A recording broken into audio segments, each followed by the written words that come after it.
واتقوا الله إن الله شديد العقاب. قال رسول الله صلى الله عليه وسلم الدال على الخير كفاعله.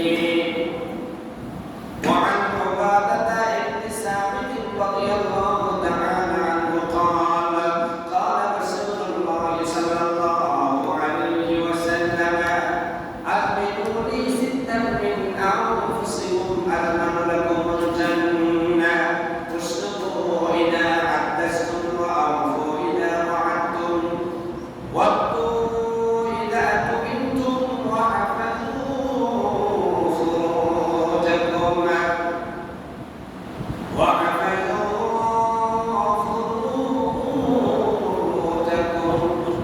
وغضوا أبصاركم وكفوا أيديكم. رواه أحمد والبيهقي في شعب الإيمان أو كما قال عليه الصلاة والسلام إن الله وملائكته يصلون على النبي يا أيها الذين آمنوا صلوا عليه وسلموا تسليما.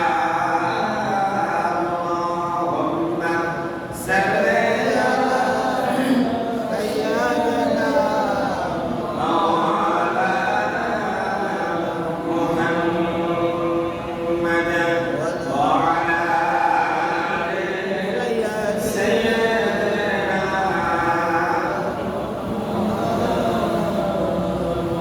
بلغ العلا بكماله كشف الدجى بجماله حسنت جميع خصاله صلوا عليه. الحمد لله.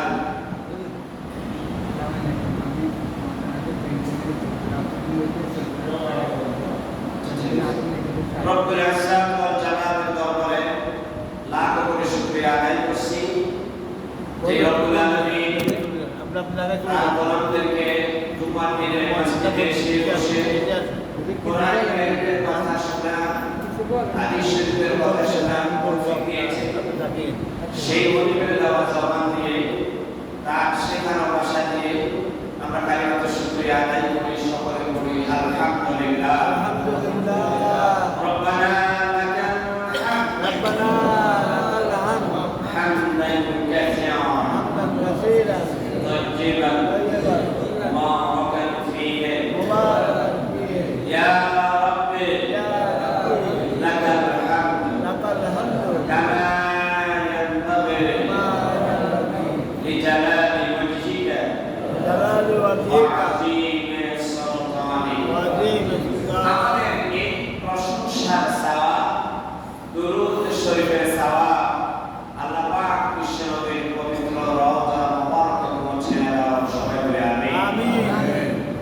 আমাদের আদি পিতা আদি মাতা বাবা সফিউল্লাহ আমাদের খাওয়া আলাইহিস সালাতু ওয়াস সালাম থেকে শুরু করে আজকের এই মুহূর্ত পর্যন্ত তামাম বিশ্বের মাটির নিচে যত মুমিন মুমিনাত মুসলিম মুসলিমাত কবর বসে আছেন, আমরা তাদের সকলের জন্য দোয়া করি, সকলে পড়ি আল্লাহুম্মা নাফির মারকাদাহুম ওয়া জাআলাল জান্নাতা মাসওয়াহুম। আল্লাহ তাআলা আমাদের পুরুষ আমাদের আত্মীয় স্বজন যারা কবর বসে আছেন, রব্বুল আলামিন তাদের কবর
সেই দুটি হাদিস শরীফে একটিতে আল্লাহ রাসূল বলেছেন যে আল্লাহর কোন বান্দা যদি তার অপর ভাইকে ভালো পথ দেখিয়ে দেয়,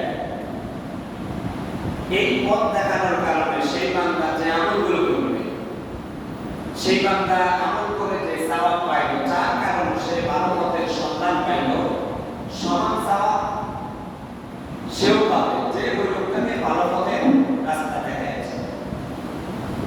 আরেকটি হাদিস শরীফ তেলাওয়াত করেছে, আল্লাহ রাসূল বলেছেন, তোমরা যদি ছয়টি বিষয়ের জিম্মাদার যদি হতে পারো, আমি আল্লাহ রাসূল তোমাদের জন্য জান্নাতের জিম্মাদার হব। সুবহানাল্লাহ।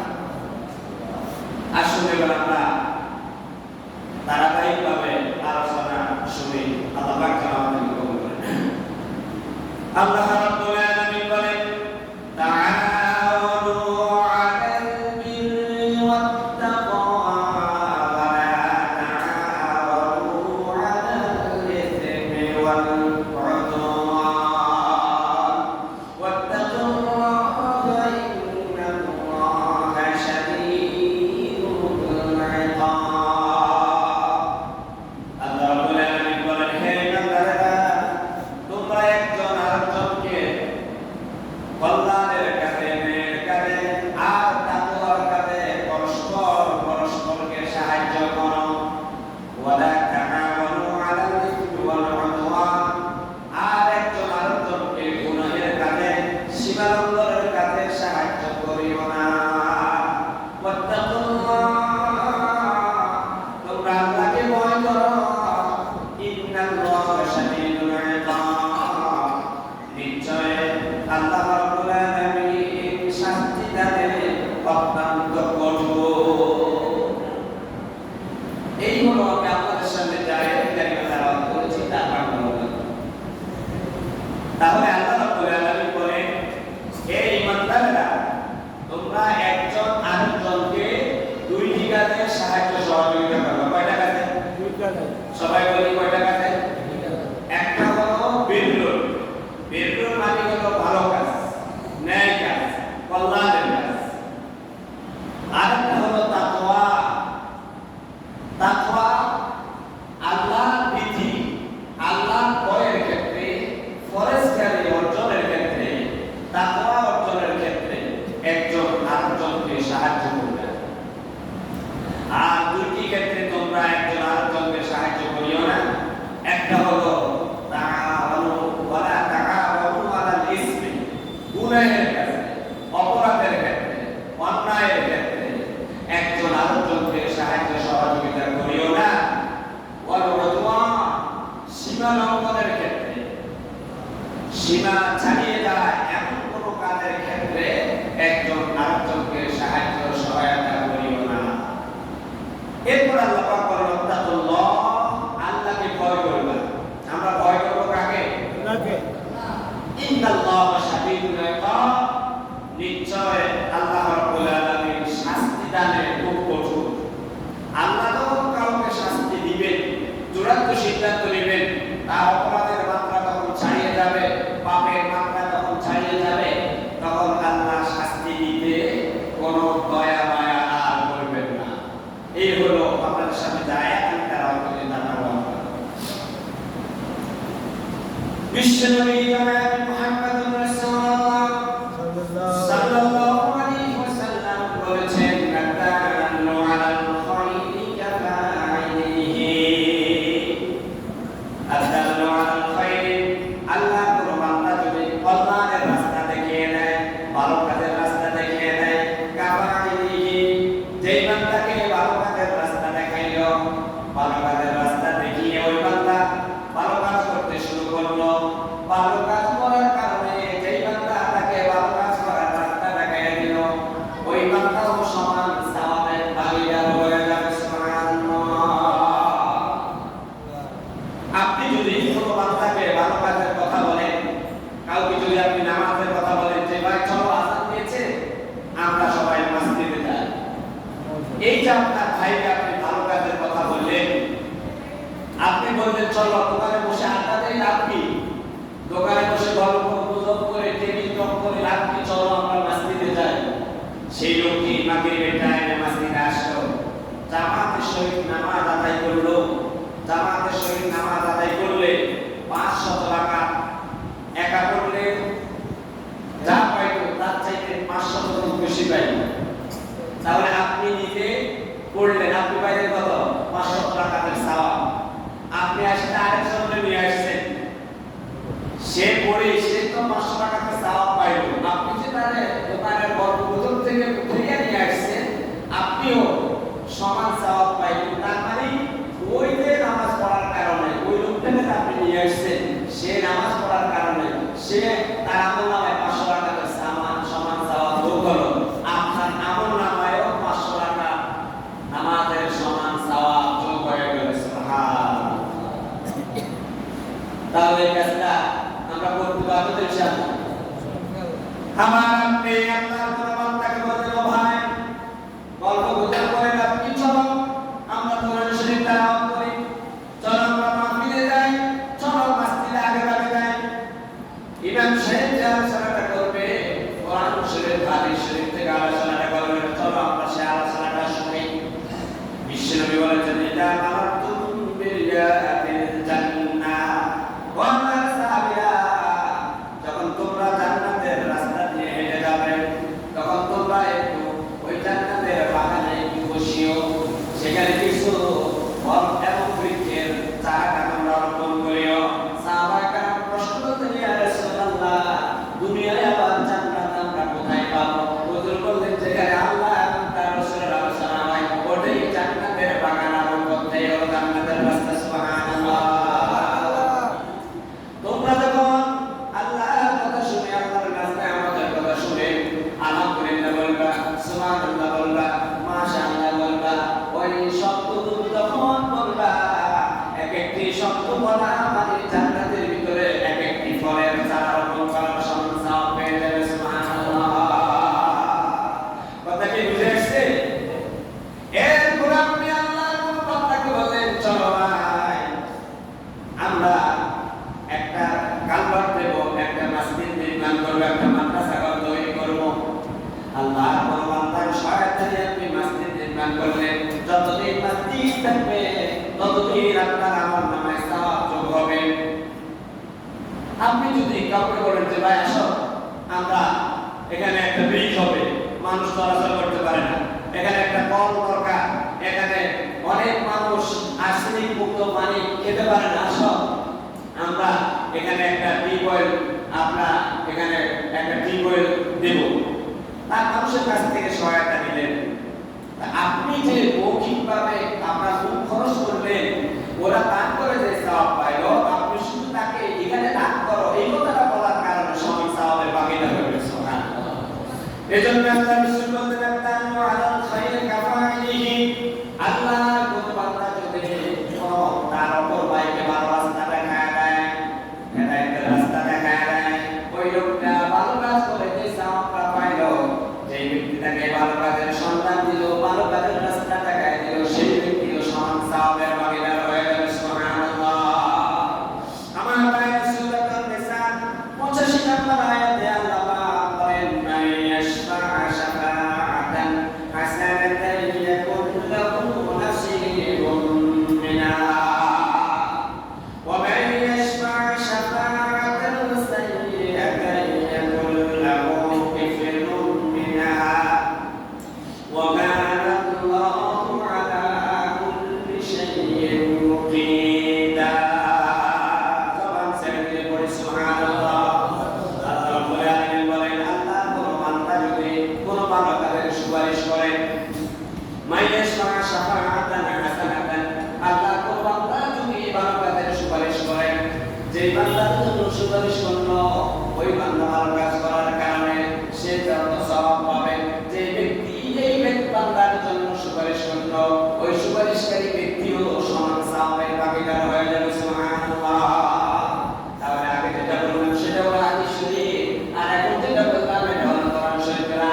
কাজের জন্য সহায়তা করেন, সে ভালো কাজ করে যতটা সওয়াব পাইল, যে ব্যক্তি তাকে ভালো কাজ করার জন্য সুপারিশ করে দিল, ওই ব্যক্তির সমান সওয়াবের ভাগীদার হয়ে যাবে।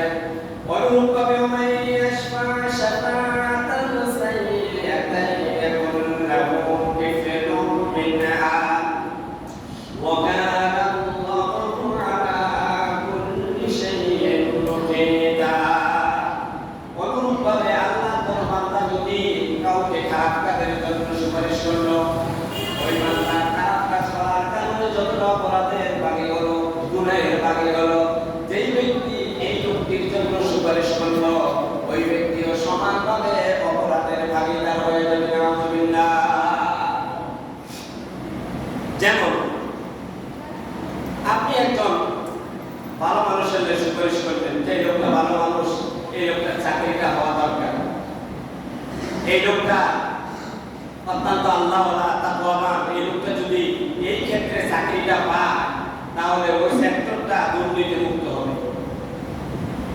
মনে করেন আপনার সুপারিশে একজন ভূমি অফিসারের চাকরি হলো, যত মানুষ জমা খারিজ করতে গেল কোনো ঘুষ দুর্নীতি হলো না, সেই লোকটা আনন্দিত হয়ে বলল আলহামদুলিল্লাহ একজন ভালো অফিসার পেয়েছে। যেই লোকটার সুপারিশে এই অফিসারটা নিয়োগ পাইল, ওই যে মানুষের সেবা করলো, ওই যে জমাকারীতে টাইমে দুর্নীতি করলো না, ঘুষ খাইল না, যেই লোকটির কারণে এই লোকটির চাকরি হলো, যত মানুষ দোয়া করলো এই লোকটির জন্য, সমানভাবে সওয়াব পাইল যেই লোকটির সুপারিশে এই লোকটার চাকরি হলো। অনুরূপভাবে বড় এমপি মন্ত্রী চেয়ারম্যানের সুপারিশের কারণে যদি একজন ডাউট বাটপার যদি চাকরিটা পেয়ে যায়, ওই লোকটা যত ঘুষ দুর্নীতি করবে সমান বা গুনাহের ভাগীদার হবে, যার সুপারিশে এই লোকটার চাকরি হয়েছে। নাউযুবিল্লাহ।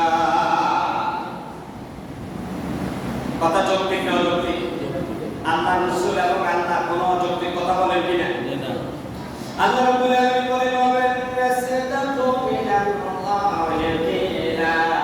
আমি আল্লাহর চাইতে সত্য কথা যৌক্তিক কথা আর কেউ বলে না। আল্লাহ রাব্বুল আলামিন বলেন ওয়াসাদাকাল মুরসালুন, আমার নবীরাও আমার রাসূলরা তারা নিজেদের মন গড়া কোনো কথা বলে না, তারা যা বলে সব সত্য কথা বলে। সুবহানাল্লাহ। তাহলে আপনার সুপারিশ পেয়ে, আপনার রায় পেয়ে, আপনার ভোট পেয়ে, আপনার সহযোগিতা পেয়ে যেই লোকটা পার্লামেন্টে যাবে, সেই লোকটা যদি ভালো কাজ করে, ওই এমপি সাহেবের ভালো কাজ করার কারণে যত সওয়াব হবে, যারা তাকে ভোট দিয়ে নির্বাচিত করলো সমানভাবে সমান সওয়াব তার আমলনামায় লিপিবদ্ধ হয়ে যাবে। সুবহানাল্লাহ। আপনার ভোটে একজন পার্লামেন্টারিয়ান মেম্বার হলো, পার্লামেন্টে দাঁড়িয়ে সে কোরআন শরীফের কথা বললো, এই দেশের মসজিদগুলোর কথা বললো, এই দেশের অসহায় দরিদ্র মানুষের কথা বললো।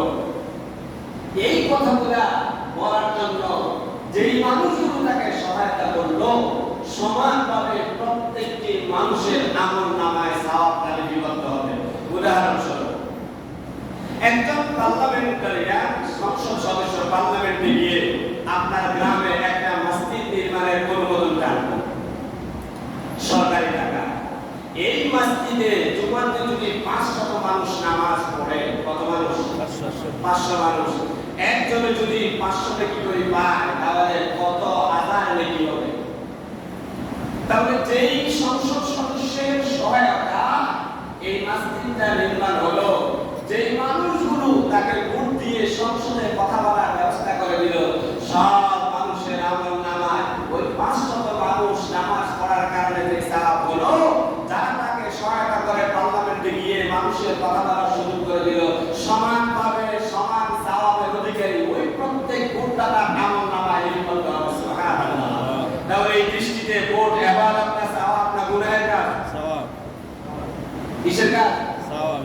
আবার মমতাজ মার্কা কোন পার্লামেন্টে যদি পার্লামেন্টে যাইয়া গান গায়, নাচে কুদে, এরপরে মদের আসর, আড্ডা জমা, এই মানুষগুলোকে যারা সংসদ সদস্য বানাইলো, ওই পার্লামেন্টারিয়ান যত অপরাধ করলো সমান অপরাধের ভাগীদার প্রত্যেক ভোটদাতা তার কাঁধে নিতে হবে। কথা কি যৌক্তিক না অযৌক্তিক? এগুলাকে রাজনৈতিক কথা না কোরআন হাদিসের কথা? আমরা অনেক আলেম কথাগুলো বাছাই বাছাই করি, কে জানে আমার চাকরি চলে যায় না কেন? এদের কারণে এই দলবাদ সুবিধাবাদ আলেমদের কারণে মুসলিম রাষ্ট্রগুলোতে ইসলামী সরকার কায়েম হয় না। হলে ৫৬%, ৯১% মুসলমানদের দেশে কোরআন শরীফ দিয়ে রাষ্ট্র চলবে, এটা কোনো মুসলমান চাইবে না। এটা তো মুনাফিকের আলামত। আমার ভাই বাড়িতে গিয়ে সূরাতুন নিসা 85 নম্বর আয়াত ভালো করে দেখে নেবেন, আল্লাহ পাক কি বলেছে আর আমরা কি করি। আপনার সহযোগিতা নিয়ে একজন মানুষ যদি আল্লাহ ওয়ালা হয়ে যায়, যেমনি বাবা আপনি সাওয়াবের ভাগীদার হবে, আপনার সহায়তা যদি একজন মানুষ মক্কল কাজা করে সালামাত হয়ে যায়, ওই অপরাধের কারণে সমান অপরাধে আপনিও হয়ে যাবেন। নাউযুবিল্লাহ। মাইয়াশফা, যে ব্যক্তি সুপারিশ করলো, শাফাআত করলো, হাসানাতান কল্যাণের ক্ষেত্রে, বরকতের ক্ষেত্রে, ফালাহু নাসীবুম মিনহা, তার জন্য ওই কল্যাণের ক্ষেত্রে সহায়তা করার কারণে সমান সওয়াবের ভাগীদার হবে। ওয়া মাইয়াশফা শাফাআতান সাইয়্যাতান, আর আল্লাহর কোন বান্দা যদি খারাপ কাজের সহযোগিতা করার কারণে, খারাপ কাজ করার কারণে যে অপরাধগুলো হলো, যাদের আশ্রয় প্রশ্রয়ে খারাপ কাজ করা সমানভাবে অপরাধী, তারা সমানভাবে হয়ে যাবে। নাউযুবিল্লাহ। আপনার আশ্রয় প্রশ্রয়ে যদি এলাকাতে মদখোর, গাঁজাখোর, ইয়াবা ব্যবসায়ী তৈরি হয়, ওই লোকটি ইয়াবা বিক্রি করে যত টাকার মালিক হলো, যত ছেলের যৌবন নষ্ট করলো, যে ফ্যামিলিটা ধ্বংস করে দিল, সমান অপরাধে অপরাধী আপনিও।